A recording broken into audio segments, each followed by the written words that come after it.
Hey, how's everybody doing today? So I wanted to kind of make this video an update on the 12,000 miles that it's been since leaving Kansas City. I get a lot of questions about what's worked, what hasn't worked, vehicle modifications, solar questions, things like that. So I thought I'd break it down a little bit and kind of talk about the top 5 vehicle modifications that I've done or wish I would have done. Now, there's a bunch of vehicles out there, so some of this stuff may not be applicable. What I can tell you is specifically for me and my vehicle, which is a 2008 Mercury Grand Marquis, that I put the police interceptor package into it, and also several other heavier duty aftermarket products. So the first item which I would recommend and which I wish I had done was put a 3-inch lift kit into this car. It's rear wheel drive, but any kind of distance that you can put between you and these speed bumps, as far as the underside of your car or vehicle, you'll be so much better. And I can tell you, I've done research. I joined Overlander clubs and things like that, Facebook forums, and really there was not enough emphasis on how destructive these things are and how they're unmarked and they're just randomly. And so what I would recommend is, maybe you're like, well, I think my vehicle's okay. It's fine. I would recommend loading your vehicle and testing it. Go find some speed bumps. You don't have speed bumps in your town? Drive over a curb, because that's what these topes are like. It's like driving over a 6-inch curb. Now you can imagine hitting that at 30 miles an hour. What's that going to do? And it's just not once, right, that you're driving over these speed bumps. This could be, hundreds in a day. So anything you can do to upgrade your suspension, definitely do that. So the number 2 thing I would recommend to go along with suspension is your tires, right? So definitely think about your vehicle. What's the tires you're running now? If you're running 20s or 22s and you get some low profile tire and you're like, oh, it won't be such a bad deal, it's not going to work. It's not going to work. So you need a tire with a thick sidewall, right? Now I run 235 55 17s. I would have liked to run a 65 series or a 75 series sidewall, but I couldn't fit them in the front without lifting the car, right? So once again, that's probably what I should have done. And definitely run steel rims, right? So that's the number 2 thing. The number 3 thing I would recommend is installing a locker, right? Now, once again, this is my own specific application. This vehicle came from the factory with an open differential. The police interceptor package is I believe it's a limited slip. So if one wheel slips, it'll send some power to the other wheel. I decided to go with a Yukon Grizzly locker, 308 gears instead of 278s. So that's worked out really well so far. And I also upgraded the size of the axle from 28 spline to 33 spline. So that combination seems so far to work. So for those of you who don't know how that works with the locker, so essentially it locks both wheels and you're turning them at the same time. So even if you get one wheel completely off of the ground, it will still turn the other wheel at the same speed as that other wheel that's off the ground. So it locks them both together. So, I will say there's been a few instances, sand especially, where that has been a lifesaver. Let's just say that, right? Because for $300 to $400, you can buy a locker, and sometimes that tow bill alone is that, right? So the number 4 thing I would recommend is some type of onboard vehicle monitoring system. So this is an 08. It has a computer, and what do you do if your check engine light comes on? What's your coolant temperature supposed to be, right? Nowadays, some cars have a cold to hot, but what does that exactly mean? You should get something digital, right? Digital gauge, digital readout, so you can really understand like where your operating temperature is, how's it going to operate with all of the stuff on your vehicle, with the air conditioning on, going up a hill, fully loaded, and what's the cooking point of your transmission? So that's 300 degrees Fahrenheit, right?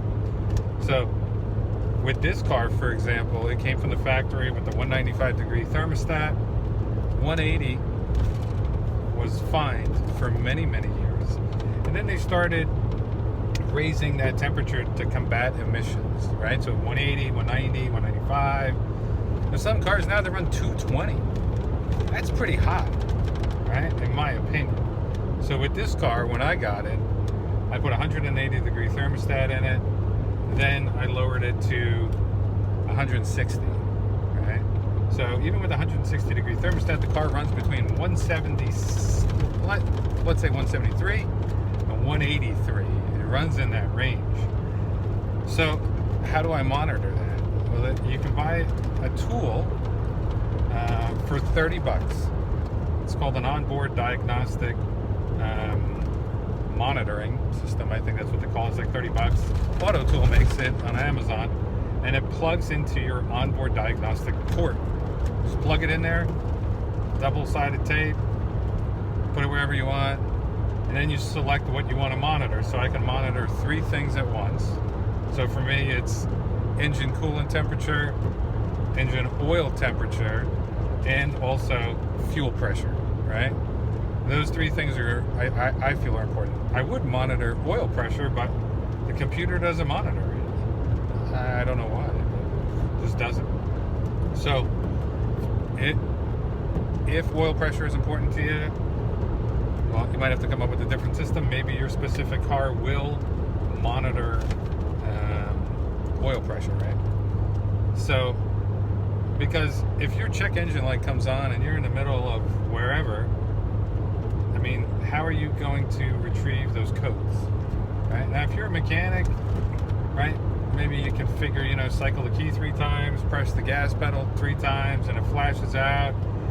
But do you have internet? Can you figure out, like, what those flash codes mean, right?